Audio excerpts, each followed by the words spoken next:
자, 오늘 여러분들과 함께 새로운 시리즈 말씀 두 번째, 인생의 질문 말씀으로 답하다. 오늘은 가정이냐 교회냐에 대한 문제를 가지고 여러분들과 함께 말씀을 나눠보려고 합니다. 시리즈 주제 잘 기억하시죠?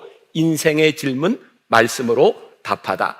우리가 신앙생활을 하면서 늘 또 고민이 되는 문제 가운데 하나가 가정과 이 신앙 사이에서 우리들이 어떤 스탠스를 취해야 되는가, 그런 문제죠. 오늘은 어린이 주일이에요. 아마 부모, 이 가운데 있는 모든 부모, 할머니, 할아버지, 내 자손들이 잘 됐으면 좋겠다, 이런 마음을 가지지 않은 사람은 아무도 없을 겁니다. 문제는 어떻게 좋은 가정, 좋은 자녀들을 만들 수 있을까라고 하는 거죠.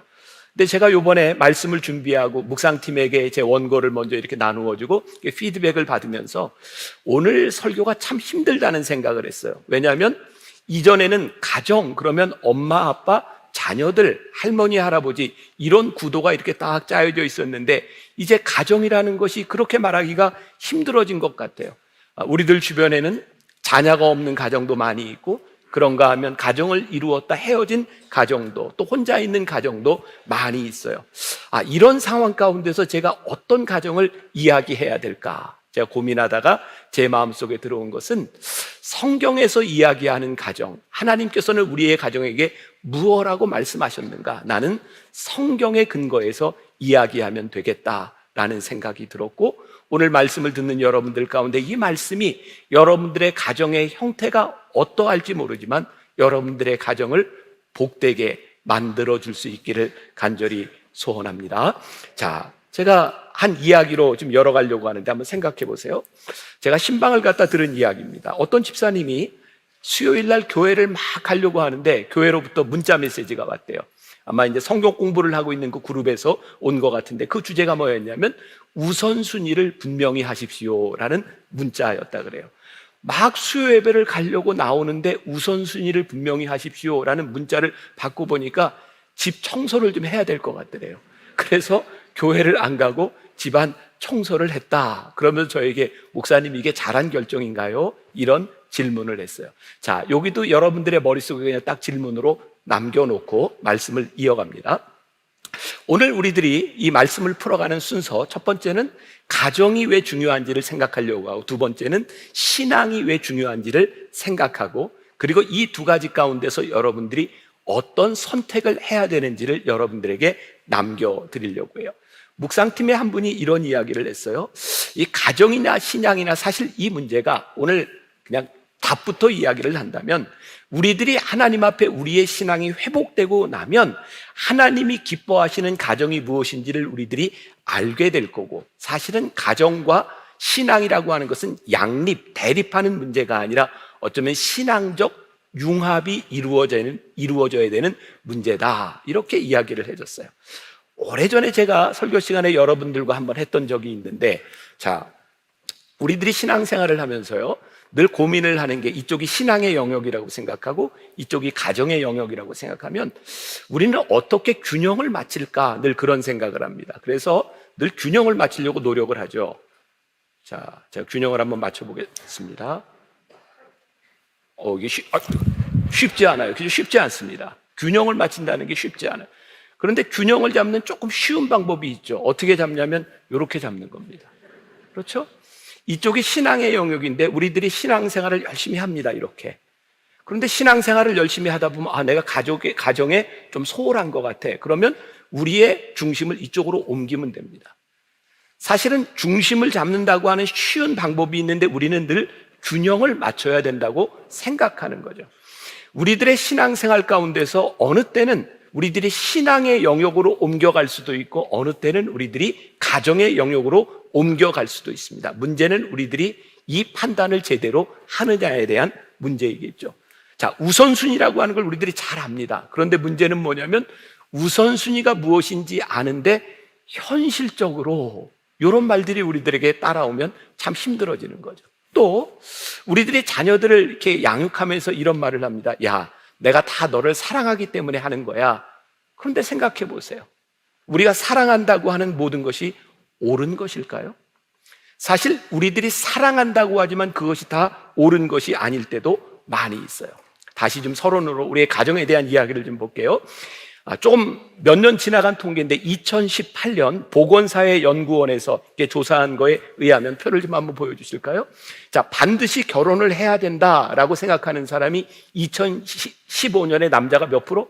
65%인데 2년 뒤에는 50%로 줄어들었어요.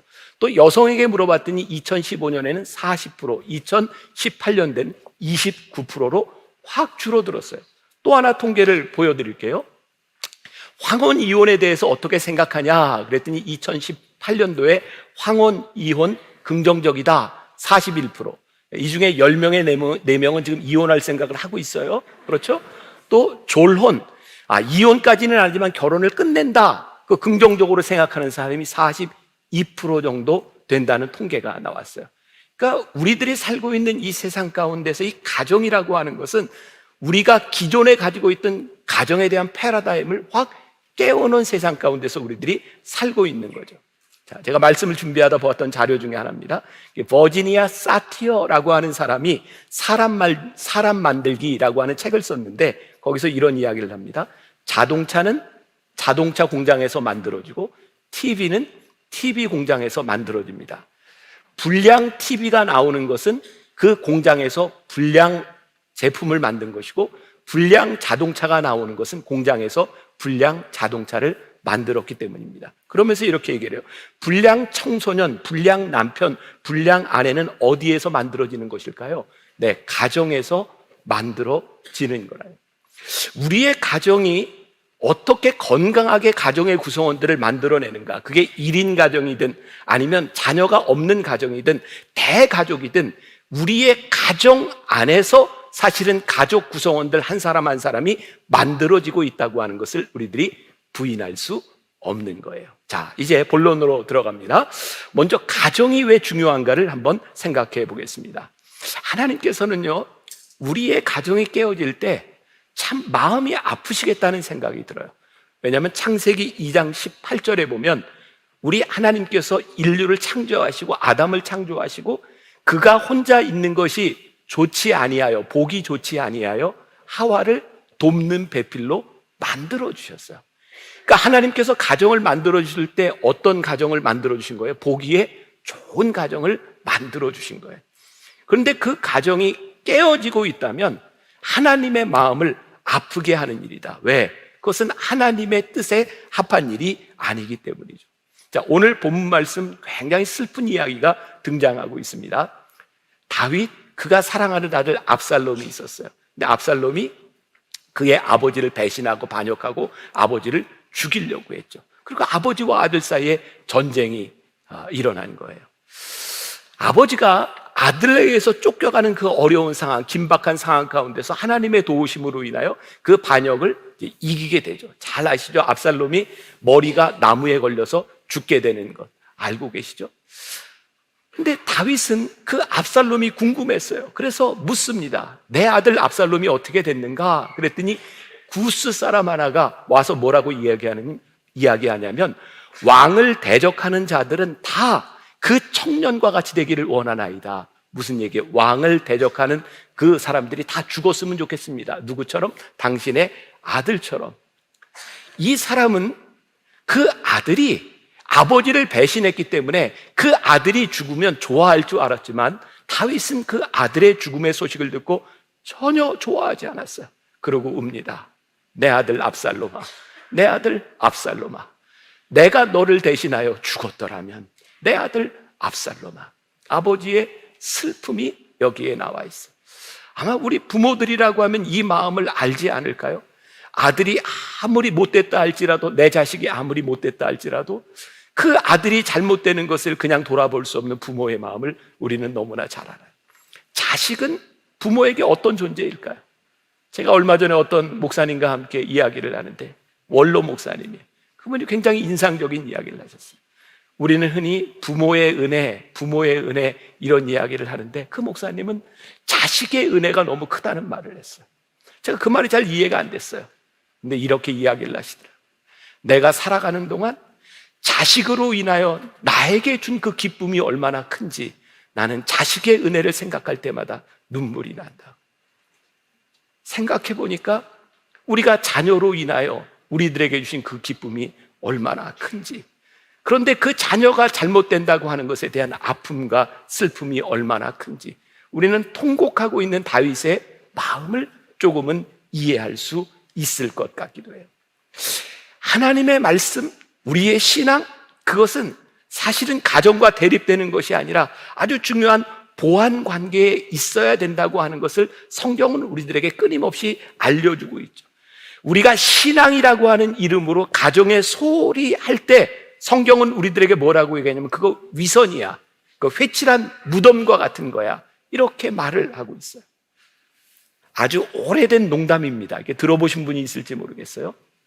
이렇게 세 여자가 모여서 남편을 어떻게 이제 대우하고 모시는가, 이런 이야기를 하게 됐어요. 첫 번째 여자가 이렇게 얘기합니다. 우리 집 남편은 우리 집의 대장이에요. 단 한 푼이라도 남편이 허락해였어요. 두 번째 여자가 얘기합니다. 우리 집에서 남편은 왕이야. 모든 돈을 남편을 위해서만 써. 세 번째 여자가 우리 집에서 남편은 신이야. 근데 두 여자가 깜짝 놀래요. 신임은 어떻게 하는 거야? 그때 아내가 이렇게 수입의 90%는 내가 쓰고 10%만 남편을 위해 써 라고 이야기를 해. 이것도 이해가 또 안 되는 분들이 있는 것 같아요, 보니까. 자, 남편을 위해 신처럼 대한다고 하는 게 사실은 신처럼 대하는 게 아니라 내가 원하는 걸 쓰고 있다, 뭐 이런 이야기를 하고 있는 거예요. 그럼 마가복음 7장에 보면 예수님께서 어떤 사람에 대해서, 굉장히 종교적인 사람에 대해서 예수님이 질책하시는데 어떤 사람이냐면, 내가 고르반, 어떤 돈, 어떤 물질이 있는데 고르반, 하나님께 드린 바 되었다라고 말하면서 부모에 대한 의무를 게을리하는 것에 대해서 예수님이 무섭게 질책하세요. 독사의 자식, 회칠한 무덤과 같은 자라고 말씀하고 있어요. 내가 신앙생활을 잘하기 위해서 하나님께 드린 바 되었다라고 말을 하면서 내 육신의 부모에게 소홀히 하는 것, 그거 올바른 신앙, 올바른 삶의 모습이 아니다라고 말하고 있는 거예요. 내가 신앙생활을 잘하기 위해서 내 가정이 깨어지고 있다면 하나님 그거 기뻐하시지 않으신다. 성경은 우리들에게 아주 명백하게 말씀하고 있는 거예요. 가정의 중요함을 아는 사람이라면 신앙으로 인하여 가정이 깨어지는 것을 절대로 정당화하지 못한다. 우리들이 올바른 신앙을 가지고 있다면 어쩌면 우리들의 십자가를 지고 우리의 가정을 지키고 회복해 나가는 것이 옳다라고 가정에 대한 중요성을 분명히 말씀하고 있는 거예요. 자, 이제 가정뿐만 아니라 신앙은 그럼 우리들에게 어떤 중요성을 가지고 있는가를 우리들이 생각해 볼 필요가 있죠. 이미 여러분들에게 말씀드린 것처럼 신앙 때문에 가정이 깨어져서는 안 된다. 그런데요, 깨어진 가정의 원인이 신앙에 있다라는 말을 제가 드리고 싶은 거예요. 이게 두 가지가 모순처럼 들려요. 신앙 때문에 가정이 깨어지면 안 돼요. 그런데 깨어지는 가정의 원인이 신앙에 있다. 이게 모순되는 것 같지만 이거 굉장히 중요한 이야기. 자, 오늘 본문에 나오고 있는 다윗의 이야기로 한번 돌아가 봐요. 다윗의 인생의 가장 슬픈 일, 자식이 아버지를 배반하고 아버지를 죽이려고 하는 일, 또 자식의 죽음을 보아했던 이 다윗의 비극, 이 비극이 어떻게 왔는가? 여러분 잘 아는 시편 23편 말씀이 있어요. 여호와는 나의 목자시니 내게 부족함이 없으리로다. 여러분 이 시편을 다윗이 언제 지은 시인지 아세요?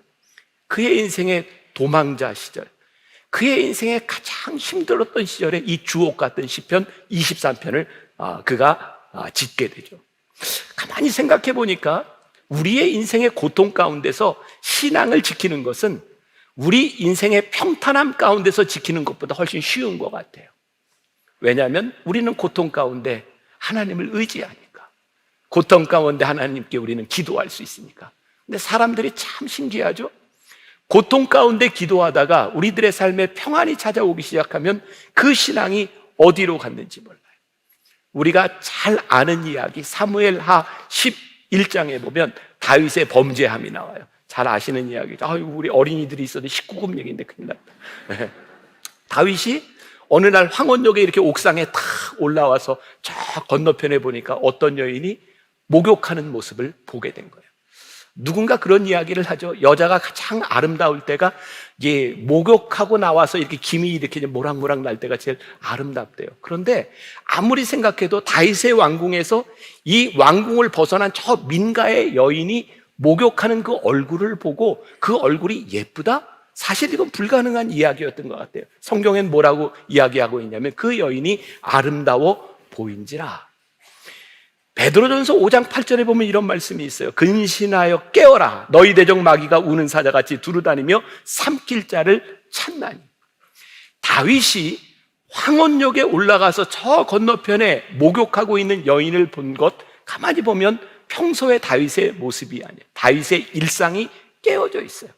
우리가 아는 것처럼 다윗의 시편에는 새벽을 깨우는 이야기, 다윗은 늘 전쟁에 나가서 그의 동료들과 함께 했던 사람 다윗이었어요. 그런데 자신의 부하들이 다 전쟁에 나가 있는데 그 혼자 황혼역에 일어난 거예요. 성경에는 그가 무엇을 했는지 기록되어 있지 않아요. 분명한 것은 그의 일상이 깨어지고 황혼역에 일어나서 옥상을 거닐다가 한 여인을 보았다는 거예요.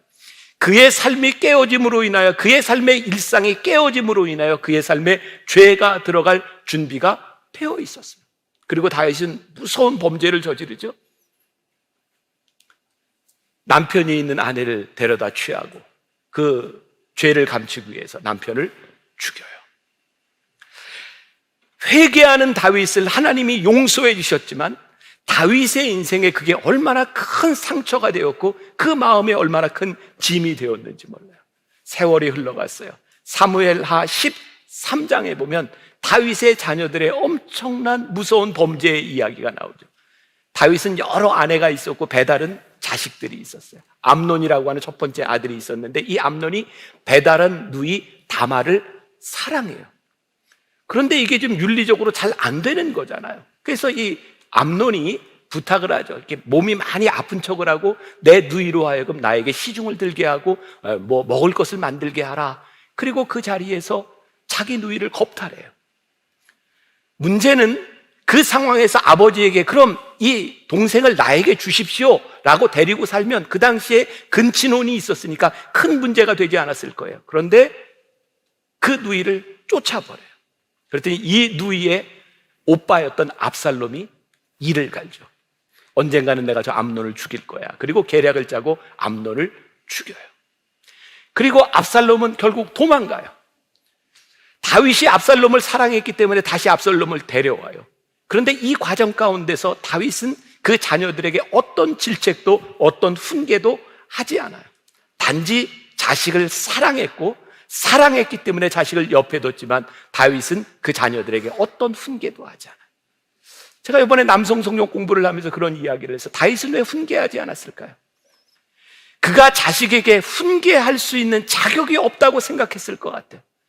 나도 이미 죄를 저질렀고 살인죄까지 저질른 내가 이 자녀들에게 내가 무슨 말을 할 수 있으랴. 다윗은 옳은 말로 자식을 훈계하지 못해요. 자, 제가 말하고 싶은 포인트예요. 다윗의 범죄함, 그가 하나님과의 관계 속에서 그의 영성이 깨어지고 황혼역에 일어나 그가 옥상을 거닐기 시작하며 그에게 죄가 들어오고 그 영성이 깨어지는 순간에 도덕성이 깨어지고 도덕성이 깨어지는 순간에 가정이 깨어지는 엄청난 아픔을 다윗이 경험하게 되죠. 그래서 가정이 굉장히 중요한데 가정을 지켜야 되는데 신앙 때문에 가정이 잘못되면 안 되는데 가정이 잘못되는 많은 이유들을 보니까 신앙이 깨어짐으로 인하여 도덕성이 깨어지고 가정이 잘못되는 일들이 우리들에게 많이 있다는 거예요. 아마 여기 있는 우리들 가운데도 그 아픔을 경험한 사람들이 많이 있지 않겠습니까? 하나님 생각해 보니 제가 하나님 앞에 잘못 살았던 제 신앙으로 인하여 우리의 가정이 이런 아픔을 지니고 있습니다 라고 그렇게 생각하는 사람이 많지 않겠습니까? 자, 오늘 우리들에게 중요한 부분이에요. 이제 우리들이 어떻게 신앙적인 가정을 만들므로 인하여 하나님께서 만들어주신 이 아름다운 가정을 우리들이 만들어가고 이 가정을 유지할 수 있겠는가? 그리고 오늘 우리들이 제가 처음에 결론으로 이야기했던 것처럼 이분법적으로 가정이냐 신앙에 대한 문제가 아니라 신앙적으로 바로 선 그 가정이 될 수 있는가? 자, 여러분들 염려하는 것과 고민하는 것을 좀 구분할 수 있을까요? 성경은 우리들에게 염려하지 말라고 이야기합니다. 빌립보서 4장 6절에 보면 아무것도 염려하지 말고 다만 모든 일에 기도와 간구로 너희 구할 것을 감사함으로 하나님께 아뢰라. 그러니까 우리의 가정에 대해서 염려하지 말아라, 이런 말로도 해석이 가능할 것 같아요. 그런데 염려는 하지 마는데 우리들이 고민할 필요는 있어요. 성경에 보니까요, 고린도후서 7장 10절에 하나님의 뜻대로 하는 근심은 후회할 것이 없는 구원에 이르게 하는 회개를 이루는 것이요 세상 근심은 사망을 이루는 것이니라, 그런 말씀이 있어요. 보니까 염려하는 것은 하나님이 하지 말라고 말씀하시지만 우리의 가정을 위해서 우리들이 고민하고 깊이 생각할 필요는 있어요. 저는 오늘 여러분들에게 두 가지를 제시하려고 해요. 하나는 좀 요 부분에서 제가 고민을 많이 했어요. 요즘 젠더 이슈도 많이 나오고 이게 가정도 엄마 아빠 이런 개념들도 막 이제 없어져서 뭐 가부장적이다 이런 이야기가 들리는 이 세상 가운데서, 그러나 저는 믿음의 아버지와 눈물을 흘리는 어머니, 이것은 가정에 참 필요한 일이다라는 것을 여러분들에게 말씀드리고 싶은데, 여기에서 믿음의 아버지라고 하는 것도 단순히 아버지만이 아니라 우리 가정의 호주가 어머니라면 그 어머니로 대입해도 괜찮을 것 같아요. 믿음의 아버지? 어떤 아버지가요, 딸로 인해서 너무 힘들어서 그런 기도를 했대요. 하나님, 딸이 다시 좋은 아이가 되게 해주세요. 그때 하나님께서 마음속으로 이런 질문을, 이런 음성을 주시더래요. 내가 너에 대해서 얼마나 많이 참았고 그리고 앞으로도 그럴 거야 라는 음성을 주시더래요. 자녀가 나를 아프게 했다고 생각했는데 내가 아버지를 아프게 했던 일들을 생각나게 하시더라는 거예요. 지난주에 우리 남성들을 위한 성경 공부가 끝났어요. 마지막으로 간증하는 시간이 있었거든요. 한 아버지가 이런 이야기를 하더라고요. 제가 조금만 더 이 성경 공부를 일찍 했더라면 우리 가정에 참 좋았을 텐데 이 공부를 너무 늦게 한 것 같아요. 그러면서 이분이요, 딸이 다 컸는데 성년이 됐는데 집에 들어가면 딸이 별로 말도 안 하고 아는 척도 하지 않고 대화가 되지 않는다는 거예요. 그래서 이 아버지의 마음 가운데 딸이 밉더래요. 어쩌면 저렇게 딸이 미운지. 그런데 말씀을 공부하는 중에 하나님이 깨닫게 하신 것이 뭐냐면, 이 딸이 정말 필요했던 시기에 내가 이 딸과 얼마나 많은 시간을 가졌는가. 결국 생각해 보니까 내가 딸에게 한 그 일로 인하여 내가 그 딸에게 그대로 당하고 있다는 생각이 들었다는 거예요. 제가 남성 성경 뭐 이렇게 공부를 하면서 자료를 보다 보니까 교회 가고 싶은 남자라는 책에 이런 자료가 있더라고요.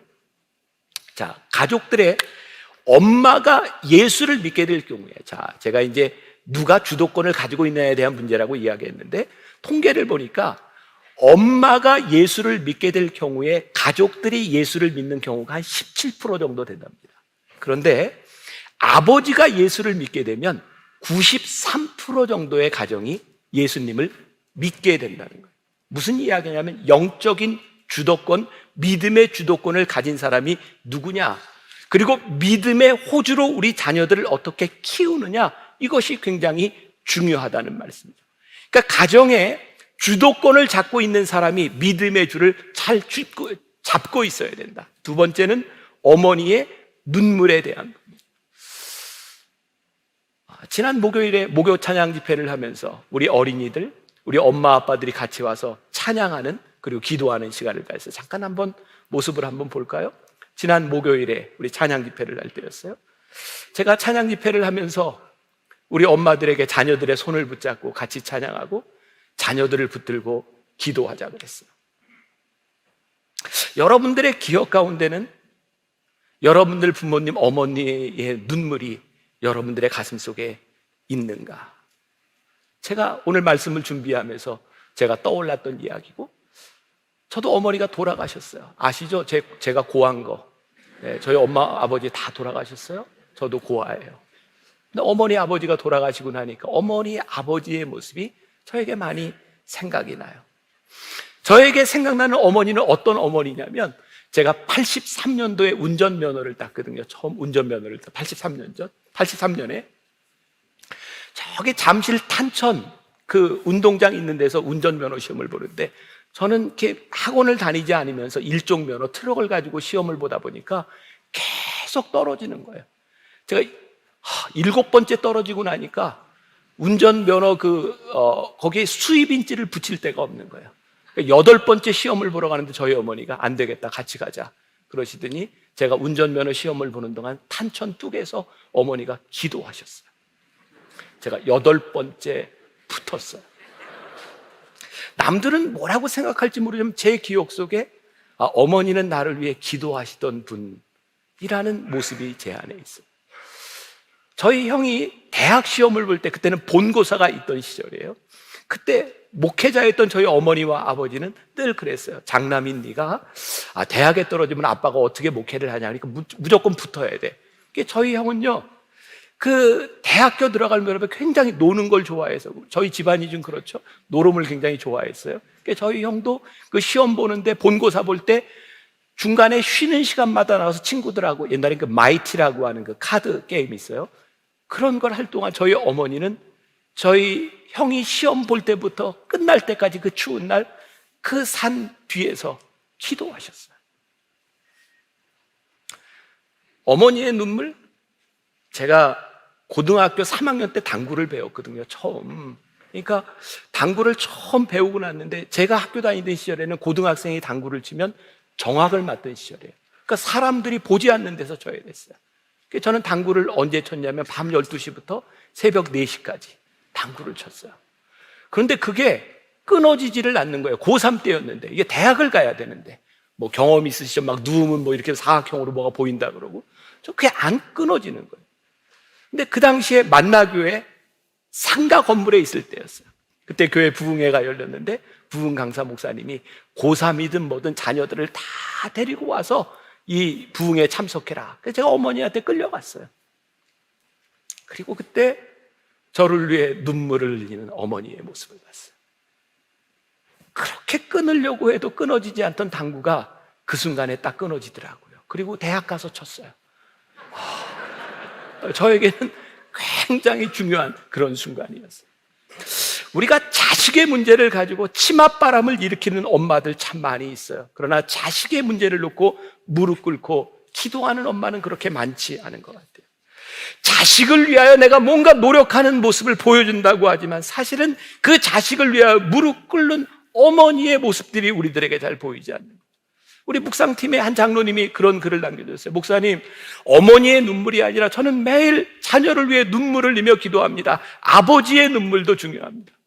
2022년 2월 조선일보에 어쩌다 주말 세션에 보니까 이 코로나로 인해서 우리나라의 문화가 바뀌고 있다고 하는데, 옛날에는 녹색 어머니였는데 이제 그 개념이 바뀌어진다 그러잖아요. 녹색 아버지들이 나와서 그 아이들 교통 안내를 해주고, 이제는 학교를 돕는 것이 아빠가 되어지고, 이제는 엄마의 눈물, 아빠의 눈물, 제가 오늘 이야기하고 싶은 건 자녀를 위하여 흘리는 우리 부모의 눈물들이 우리들에게 필요하다. 2006년이죠. 우리나라에 한참 알려졌던 미식 축구 선수 하인츠 워드에 대한 열풍이 있었던 적이 있어요.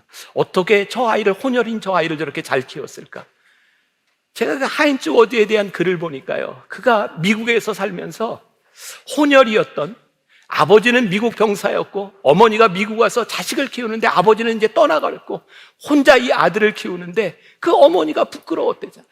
색깔이 다른 그 어머니. 그래서 하인츠 워드는 학교에 엄마가 자기를 태워줄 때마다 엄마가 부끄러워서 문을 열고 바로 도망치듯이 갔고, 엄마는 그 부끄러운 아들 때문에 아들을 내려줄 때면 운전석에 깊숙이 들어가서 얼굴을 보이지 않았대요. 하인츠 워드가 이렇게 말을 합니다. 그때 어머니가 얼굴을 보이지 않으려고 운전석에 깊숙이 들어가 있을 때 문을 닫고 나가려고 하는데, 나는 그때 어머니의 눈물을 보았다. 그리고 하인츠 워드가 이런 말을 해요. 그 어머니의 눈물을 보는 순간 바보로 보던 그 어머니가 이제 바로 보게 되었다. 그리고 어머니의 눈물 때문에 그가 그렇게 살아갈 수 있었느라고 그가 그런 고백을 하죠. 오늘 우리들에게 이 가정을 지켜줄 수 있는 아버지의 단단한 믿음의 중심이 서 있는가? 자녀를 위하여 우리들이 기도할 수 있는 그 기도의 눈물들이 우리들에게 있는가? 여러분, 행복한 가정, 복된 가정을 만든다고 하는 것은 자녀들의 기분을 맞춰주고 서로의 기분을 맞춰주는 교육 방식에 있는 것이 아니에요. 신명기 6장 5절부터 10절까지의 그 유명한 쉐마의 말씀이 있어요. 너희 마음을 다하고 뜻을 다하고 힘을 다하여 내 하나님 여호와를 사랑하라. 오늘 내가 내게 명하는 이 말씀을 너는 마음에 새기고 내 자녀에게 부지런히 가르치며 집에 앉았을 때든지 길을 갈 때든지 누워있을 때든지 일어날 때든지 이 말씀을 강론할 것이며 너는 또 그것을 내 손목에 메어 기호로 삼으며 내 미간에 붙여 표로 삼고 내 집 문설주와 바깥문에 기록할지니라. 내 하나님 여호와께서 내 조상 아브라함과 이삭과 야곱을 향하여 내게 주리라 맹세하신 땅으로 너를 들어가게 하시고 내가 건축하지 아니한 크고 아름다운 성읍을 얻게 하시며. 뭐라고 말씀하세요? 부지런히 가르치라는 거예요. 뭐를? 하나님의 말씀을. 우리들이 무엇이 중요한지 무엇이 기준인지 이것을 부지런히 가르쳐 주라는 거예요. 자식의 기분에 맞추어 키우면 바꾸라는 얘기를 참 쉽게 합니다. 자식이 마음에 들지 않으면 안 된다는 말을 참 쉽게 합니다. 그렇게 자녀를 키우고 가정이 되다 보면 쉽게 유치원도 바꾸고 학원도 바꾸고 교회도 바꾸고 쉽게 바꾸어 갑니다. 그런데 중심을 잡는 하나님 앞에 이 기준이 바로 되지 않는다면 우리들이 바꾸는 그것을 가지고 우리의 가정이 세워지지 않는다는. 제가 여러분들에게 늘 하는 이야기 있죠. 어떤 것도 하나님보다 앞설 수 없다는 하나님 앞에 올바른 명확한 기준을 가지고 하나님보다 앞서지 마십시오. 다윗의 비극은 그가 하나님을 잃어버리고 그의 정욕 앞에 그가 무너졌을 때 그의 가정이 무너져 버린 거죠. 내 마음을 다하고 성품을 다하여 주 여호와를 사랑하라고 하나님을 사랑하고 하나님을 의식하는 자녀가 되도록 가르치라. 저는 요즘 그런 생각이 종종 들어요. 내가 이제 나이가 들어 아버지 같은 사람이 되었구나. 지난 몇 주 전에 우리 장로님 딸내미 결혼 주례를 하는데 제 마음이 그 딸내미 주례를 하는데 제가 손녀딸을 주례하는 것 같았어요. 그 장로님 저하고 나이 차이 별로 안 나는데 제 마음에 아들 같은 거예요. 이유가 뭐냐면 하나님, 제가 영적으로 중심을 잃으면 우리 교인들이 다 흔들리고 넘어지지 않겠습니까? 저에게는 요즘 큰 두려움 같은 게 있는 거예요. 하나님, 제가 은퇴할 때까지 하나님, 제가 중심을 잃지 않도록 영적인 아버지로서 이 자리를 지킬 수 있도록 저를 붙잡아 주셔야 되지 않겠습니까? 그게 저의 가장 간절한 기도고 가장 큰 두려움이에요. 오늘 여러분들의 가정에 엄마, 아버지, 엄마와 아버지, 할머니와 할아버지가 될 여러분들 가운데서 하나님, 우리가 신앙의 중심을 잃으면 하나님 앞에 우리들이 올바로 서지 않으면 우리의 가정이 무너져 내릴 수도 있습니다. 주님, 우리의 가정이 하나님 앞에 우선순위를 잘 지키는 그런 믿음의 사람, 믿음의 어머니, 아버지가 되게 하여 주옵소서. 오늘 가정이냐 신앙이냐 대립에 대한 문제가 아니라 우리의 신앙이 가정을 붙잡아주고 하나님께서는 우리의 가정이 깨어지지 않기를 원하시는 하나님인 것을 여러분들이 기억하며 복된 가정을 잘 세워나가시기를 주님의 이름으로 간절히 축원합니다. 우리 가정주일 때마다 늘 부르던 찬송이 있어요. 사철의 봄바람 불어있고 찬송하며 여러분들의 가정을 생각하고 기도하면 좋겠습니다.